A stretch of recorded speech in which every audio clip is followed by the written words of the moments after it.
चलिए अब अगली खबर का रुख कर लेते हैं। आगामी लोकसभा चुनाव को लेकर भाजपा ने अपनी तैयारियां तेज कर दी हैं। आपको बता दें कि भाजपा प्रदेश प्रवक्ता विपिन कैंथोला का कहना है कि भाजपा के सभी फ्रंटल मोर्चे को अब 2024 के लोकसभा चुनाव में लगाया जाएगा। उनका कहना है कि महिला मोर्चा, युवा मोर्चा, किसान मोर्चा, ओबीसी मोर्चा, अल्पसंख्यक मोर्चा, सभी मोर्चों के कार्यक्रम निर्धारित कर दिए गए हैं। जगह जगह केंद्र और राज्य सरकार की नीतियों को लेकर सम्मेलन भी करेंगे। एक बार फिर भाजपा जीत दर्ज करेगी।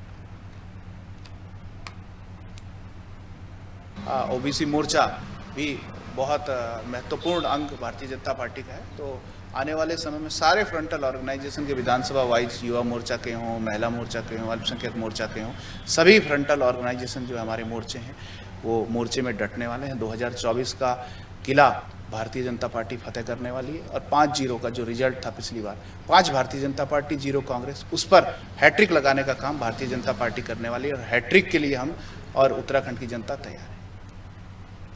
चलिए इसी खबर पर हम ज्यादा जानकारी लेके हमारे साथ में स्टेट ब्यूरो हेड लगातार जुड़े हुए हैं सोनू सिंह, उनका रुख कर लेते हैं। सोनू, लगातार देखा जा रहा है कि किस प्रकार से उत्तराखंड में लोकसभा चुनाव को लेकर तैयारियां की जा रही है और बीजेपी इसको लेकर कितनी सजग है, ये तो केंद्रीय नेतृत्व जिस प्रकार से लगातार उत्तराखंड में आ रहा है इससे साफ जाहिर होता है। इससे पहले गृह मंत्री आए थे, उसके बाद में प्रधानमंत्री आए और अब उसके बाद में देखा जा सकता है कि युवा मोर्चा, किसान मोर्चा समेत तमाम जो वर्ग है उनके मोर्चे भी यहाँ पर बीजेपी ने तैयारियों को लेकर खड़े कर दिए हैं।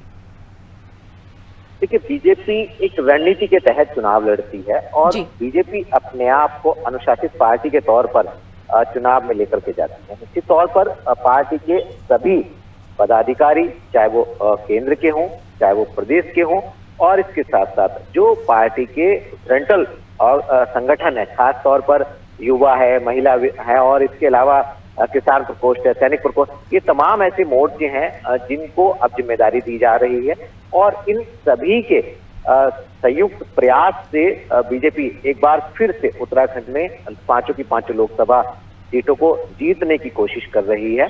क्योंकि आने वाले समय में चुनाव है, जैसे जैसे चुनाव का समय नजदीक आता जा रहा है वैसे वैसे बीजेपी जो है अपनी रणनीति और कार्य प्रणाली को और मजबूत करती जा रही है। और इसी क्रम में हम इसको देख सकते हैं कि तमाम बीजेपी के जो फ्रंटल संगठन है उन सभी को जिम्मेदारी दी जा रही है और सब संयुक्त रूप से जो है वो चुनाव को जीतेंगे। पहले उत्तराखंड में 5 की 5 लोकसभा सीटें जो हैं वो बीजेपी के पास रही, दोबारा से फिर एक बार फिर जनता ने उनको जनादेश दिया और अब हैट्रिक लगाने की बात बीजेपी कर रही है। और बीजेपी एक ठोस रणनीति के तहत जो है वो अपने पदाधिकारियों को, कार्यकर्ताओं को जनता से रूबरू होने के लिए तमाम रणनीति बना रही है। इसके साथ साथ केंद्र सरकार की तमाम जन कल्याणकारी योजनाओं को, राज्य सरकार की तमाम जन कल्याणकारी योजनाओं को जन जन तक पहुंचाने के साथ और मतदाताओं से सीधे सीधे संवाद करने का, और इसी तरह से पार्टी के किस तरह के कार्यक्रम होंगे, जो पार्टी का युवा मोर्चा है वो किस तरीके के कार्यक्रम करेगा, जो पार्टी का महिला मोर्चा है वो किस तरीके के कार्यक्रम में भागीदारी करेगा, ये तमाम ऐसे पहलू हैं जो चुनाव से जुड़े हुए हैं और इसकी रणनीति पार्टी ने अभी से बनानी शुरू कर दी है। ये माना जा रहा है बीजेपी के स्तर पे कि आने वाले समय में जब चुनाव होंगे तो बीजेपी पूरे दमखम के साथ चुनावी मैदान में उतरेगी और निश्चित तौर पर एक बार फिर से 5 की 5 लोकसभा सीट पर जीत दर्ज करने की कोशिश करेगी। तब देखना होगा कि बीजेपी की जो रणनीति है चुनाव के दौरान आखिर कितना सफल हो पाएगी, ये देखना होगा। जी, तो बिल्कुल ओबीसी मोर्चा की बात कर ले जाए, अल्पसंख्यक मोर्चा, किसान मोर्चा, युवा मोर्चा, हर किसी के मोर्चे को यहाँ पर तैयार कर दिया गया है बीजेपी की ओर से। लेकिन सोनू, अमूमन देखा जाता है कि जब ये तमाम मोर्चे जमीनी स्तर पर उतरते हैं और आम जनता तक सीधे कनेक्ट होते हैं तो कई बार जो राज्य सरकार से जो लोग नाखुश हैं उनकी परेशानियों को लेकर भी और साथ ही उनकी नाराजगी का भी सामना करना पड़ता है। ऐसे में इन तमाम कार्यकर्ता और पदाधिकारियों जिनको ये जिम्मेदारी दी गई है उनकी ओर से इसे लेकर क्या तैयारियां की गई है? अब देखिए, जिन पार्टी के पदाधिकारियों को और कार्यकर्ताओं को जिम्मेदारी दी गई है वो तो पार्टी की रीति नीति के लिहाज से ही, उसके पार्टी के अनुशासन के लिहाज से ही मतदाताओं के बीच में पहुंचेंगे। लेकिन ये बात बिल्कुल सही है कि जब कोई भी राजनीतिक दल जब सरकार में होता है, सत्तासीन पार्टी जो होती है तो उसमें एंटी इनकम्बेंसी भी होती है और इस एंटी इनकम्बेंसी को किस तरीके से कम किया जा सकता है, कैसे मतदाताओं के विश्वास को लगातार जो है वो एक बार फिर से इस जो मतदाताओं का जो विश्वास है इसको जीता जाएगा।